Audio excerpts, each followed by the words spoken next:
দর্শক দেখতে পাচ্ছেন ঢাকা বিশ্ববিদ্যালয়ের শিক্ষার্থী এবং পুলিশের মধ্যে ধস্তাধস্তি এর মধ্যে শুরু হয়েছে।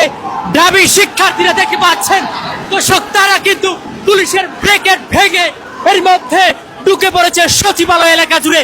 দেখতে পাচ্ছেন ঢাকা বিশ্ববিদ্যালয় কেন্দ্রীয় ছাত্র সংসদ ডাকসু বিবি সাদিক কায়েমের নেতৃত্বে স্বরাষ্ট্র উপদেষ্টার পদত্যাগের দাবিতে যেই সচিবালয় ঘেরাও কর্মসূচি আমরা দেখতে পাচ্ছি, এই কর্মসূচিতে এই মুহূর্তে অসংখ্য শিক্ষার্থী তারা পুলিশের প্রায় 2টি ব্রেকেটের মধ্যে ভেঙেছে, তারা রওনা দিয়েছে সচিবালয়ের উদ্দেশ্যে। আমরা দেখতে পাচ্ছি অসংখ্য শিক্ষার্থী কিন্তু এর মধ্যে যুক্ত হয়েছে, তাদের সাথে স্লোগান দিচ্ছেন শিক্ষার্থীরা।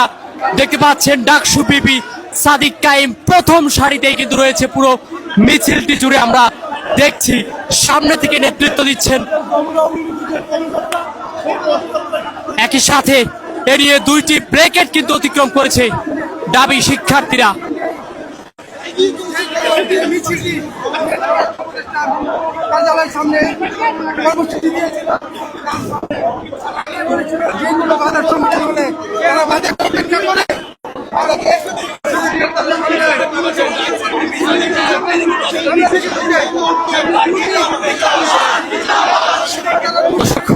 শরীফ ওসমান হাদির উপর হামলার জেরে স্বরাষ্ট্র উপদেষ্টার পদত্যাগের দাবিতে চলমান দাবি শিক্ষার্থীদের এই কর্মসূচি।